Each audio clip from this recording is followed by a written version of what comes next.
అది బీఆర్ఎస్ పార్టీలో కాన్ఫిడెన్స్ అయితే కనిపిస్తున్నట్టుగా మన ప్రతినిధి చెప్తున్నారు. ఇక బీజేపీ పార్టీ విషయానికి వస్తే సో ఈ ఎన్నికల్లో ఖచ్చితంగా ఏదైతే సికింద్రాబాద్ లోక్సభ సెగ్మెంట్లో కిషన్ రెడ్డి ప్రాతినిధ్యం వహిస్తున్నట్టు కేంద్ర మంత్రి కిషన్ రెడ్డి ప్రాతినిధ్యం వహిస్తున్నటువంటి ఆయన లోక్సభ సెగ్మెంట్లో జరుగుతున్నటువంటి అసెంబ్లీకి జరుగుతున్నటువంటి ఉప ఎన్నిక కాబట్టి సో చాలా ఆయన ప్రతిష్టాత్మకంగా తీసుకున్నారు. సో చివరి నిమిషంలో బండి సంజయ్తో పాటుగా బీజేపీకి సంబంధించిన ముఖ్య నేతలంతా కూడా ప్రచారం చేసినప్పటికీ కూడా సో ఈ ఎన్నికల్లో బీజేపీ పార్టీ కొంత పూర్ పర్ఫార్మెన్స్ చేసినట్టుగా మనకు ఈ ఎగ్జిట్ పోల్స్ ఫలితాలను చూస్తే మనకు అర్థమవుతుంది.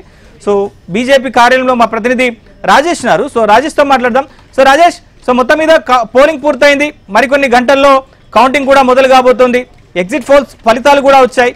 సో ఎక్కడ కూడా 8% మించి బీజేపీకి ఓట్లు రావు అని చెప్పని ఎగ్జిట్ పోల్ ఫలితాలు కూడా వచ్చాయి. సో బీజేపీ నేతలు ఏం చెప్తున్నారు?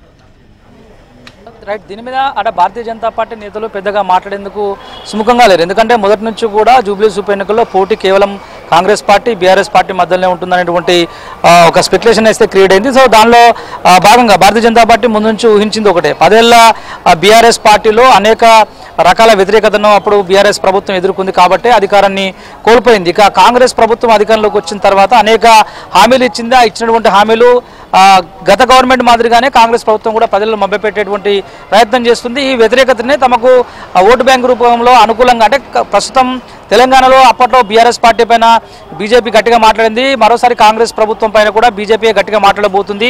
కాబట్టి ఆటోమేటిక్గా ఓట్లు భారతీయ జనతా పార్టీ వైపే ఓటర్లు మొగ్గు చూపుతారని చెప్పేసి మొదటి నుంచి కూడా భావించింది. క్యాండిడేట్ విషయంలో కూడా గతంలో పోటీ చేసి ఓడిపోయారు, కాస్త సింపతి కూడా కలిసింది. అందులోనూ మీరు అన్నట్టుగా పార్లమెంటు సికింద్రాబాద్ పార్లమెంటు సెగ్మెంట్ నుంచి కిషన్ రెడ్డి ప్రాతినిధ్యం వహిస్తున్నారు. ఆయన ఎంపీగా పోటీ చేసినటువంటి సమయంలో కూడా 60,000 ఓట్లు ప్రస్తుతం జూబ్లీస్ ఉప ఎన్నిక జరుగుతున్నటువంటి సందర్భంలో ఏదైతే సెగ్మెంట్ ఉందో అక్కడ నుంచి 60,000కు పైగా ఓట్లు కూడా అప్పట్లో పార్లమెంట్ ఎన్నికల్లో ఆయనకు పోలయ్యాయి.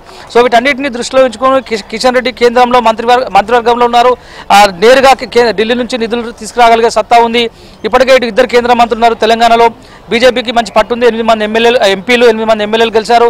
సో కాబట్టి వీటన్నిటిని దృష్టిలో ఉంచుకుంటే జూబ్లీస్ ఉప ఎన్నిక తమకు కలిసి వస్తుంది. అందులోనూ బీహార్ సెంటిమెంట్ కలిసి వస్తుందంటూ కూడా ముందు నుంచి భారతీయ జనతా పార్టీ నేతలు భావించారు. అయితే చివరి క్షణంలో పూర్తి అంటే పోలింగ్ ముగిసే నాటికి కూడా భారతీయ జనతా పార్టీ కంప్లీట్గా సైలెంట్ అయింది. అందులో కొద్దిమంది లీడర్లు మైనార్టీలను దృష్టిలో ఉంచుకొని చేసినటువంటి కామెంట్స్ కూడా తమ పార్టీకి కాస్త నష్టం కలిగించాయి. అందులో భాగంగానే మైనార్టీలు కావచ్చు, ఇతర వర్గాలు కావచ్చు, భారతీయ జనతా పార్టీ వైపు చూడడానికి సుముఖతను చూపలేదు. అందులో భాగంగానే బీజేపీ వెనుకబడినటువంటి అంశాన్ని అయితే అంతర్గతంగా భారతీయ జనతా పార్టీ నేతలు విశ్లేషించుకుంటున్నారు. దీనిపైన అఫీషియల్గా ఎవరు మాట్లాడకపోయినప్పటికీ కూడా గతం కంటే ఓటు శాతం పెంచుకోగలుగుతాము, గతంలో లింకా దీపక్ రెడ్డికి వచ్చిన ఓట్ల కంటే ఇప్పుడు ఎక్కువ ఓటు బ్యాంక్ పెరిగితే అదే తమ విజయంగా భావించేటువంటి యోచనలో ప్రస్తుతం భారతీయ జనతా పార్టీ ఉంది. సో ఈ గెలుపుని రిజల్ట్స్ తర్వాత వాళ్ళు ఎట్లా తీసుకుంటారు, భవిష్యత్తుని ఎట్లా అంచనా వేసుకుని ముందుకు వెళ్తారని మాత్రం చూడాలి.